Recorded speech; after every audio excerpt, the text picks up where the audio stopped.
چلنے پھرنے کے لائق ہو جائے، جب بچہ بولنے کے لائق ہو جائے، تو بچے کو چاہیے کہ دینی تعلیم کی طرف ان کو آگاہ کرے، ان کو دینی تعلیم دینا شروع کرے، اس سے کہ جب ان کو دینی تعلیم دیں گے تو وہ بچہ نیک صالح بنے گا، دنیا کے اندر بھی کامیاب ہوگا اور آخرت کے اندر بھی کامیاب ہوگا۔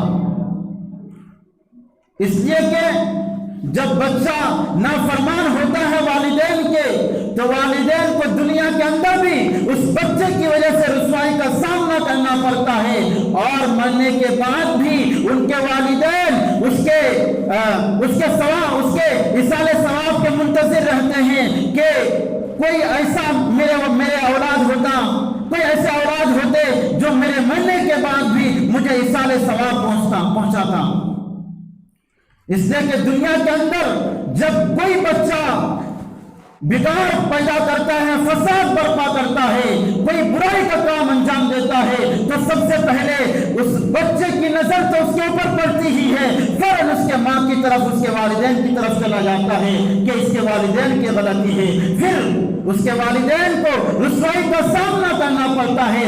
دنیا کے اندر جو رسوائی ہے وہ تو کم ہے، یہ تو عارضی ہے، یہ ہمیشہ رہنے والی رسوائی نہیں ہے، لیکن آخرت کی جو رسوائی ہے وہ سب سے بڑی رسوائی ہے۔ کیوں؟ اس لیے کہ اللہ تبارک و تعالیٰ جب میدان محشر میں ان والدین کو بلائے گا کہ بتاؤ تم نے اپنے اولاد کی صحیح تربیت کی یا نہیں کی، کیونکہ اللہ کے نبی صلی اللہ علیہ وسلم کی حدیث موجود ہے، کلکم راع وکلکم مسئول عن رعیتہ۔ بتاؤ تم اپنے گھر والوں کے، اپنے رشتہ داروں کے، اپنے آل اولاد کے تم نگہبان تھے، تمہاری نگہبانی اپنے اولاد کے اوپر تھی یا نہیں تھی، تمہاری نظر اپنے اولاد کے اوپر تھی یا نہیں تھی، تم نے تو جہنم کے عذاب سے بچنے کے لیے نیک اعمال کیے، لیکن تم نے اپنے اولاد کو ان چیزوں سے بچنے کی تلقین نہیں کی، تم نے اپنے اولاد کو سنت کے مطابق زندگی گزارنے کی تلقین نہیں کی۔ اس وقت اللہ تبارک و تعالی ہم سے فرمائے گا بتاؤ تم نے اپنے اولاد کی صحیح تعلیم کیوں نہیں دی۔ اس وقت جو رسوائی ہوگی وہ بہت بڑی رسوائی ہوگی جس کا تصور کرنا ہمارے لیے محال ہے، ہم اس کا تصور نہیں کر سکتے۔ دنیا کے اندر جو والدین کی رسوائی ہوتی ہے وہ تو رسوائی عارضی ہے، وہ والدین جنہوں نے سالوں سے اپنی عزت لوگوں کے دلوں کے اندر بٹھایا تھا، ان اولادوں کی وجہ سے، ان نافرمان اولادوں کی وجہ سے ان کے والدین کی وہ عزت منٹوں میں ختم ہو جاتی ہے، منٹوں میں ختم ہو جاتی ہے۔ فوراً اس کے والدین کی نسب کی طرف جاتا ہے کہ ضرور اس کے والدین میں سے کوئی ایسا ہوگا جنہوں نے اپنے بچپن کی زندگی میں ایسا ہی کیا، جنہوں نے ان کی تعلیم اچھی نہیں دی۔ میرے عزیز ساتھیوں، ایک صحابی کا واقعہ ہے کہ ایک صحابی اللہ کے نبی جناب محمد رسول اللہ صلی اللہ علیہ وسلم کے پاس تشریف لائے، اور لانے کے بعد فرمایا کہ اے اللہ کے رسول صلی اللہ علیہ وسلم، میرے بچے بڑے نافرمان ہیں، یہ ہمارے حقوق کو ادا نہیں کرتے۔ تب اللہ کے نبی صلی اللہ علیہ وسلم نے اس بچے کو بلایا، اور بلانے کے بعد کہا کہ تم اپنے والدین کے حقوق کو ادا کیوں نہیں کرتے؟ تو اس بچے نے جواب دیا کہ اللہ کے رسول صلی اللہ علیہ وسلم، ہمارے والدین تو صرف اپنے حقوق کا مطالبہ کرتا ہے، کیا کبھی آپ نے میرے والدین سے بھی پوچھا ہے کہ تم نے اپنے بچے کے حقوق کو ادا کیا یا نہیں کیا؟ اس لیے ہمارے لیے ضروری ہے کہ سب سے پہلے ہم اپنے بچے کی اچھی پرورش کریں، اچھا نام رکھیں، اور ان کو دینی تعلیم کی طرف متوجہ دلائیں۔ اس لیے کہ اگر دینی تعلیم کی طرف ہم اور آپ ان بچوں کو آگاہ نہیں کریں گے تو پھر دنیا کے اندر بھی ہمیں رسوائی کا سامنا کرنا پڑے گا، اور آخرت کے اندر بھی رسوائی کا سامنا کرنا پڑے گا۔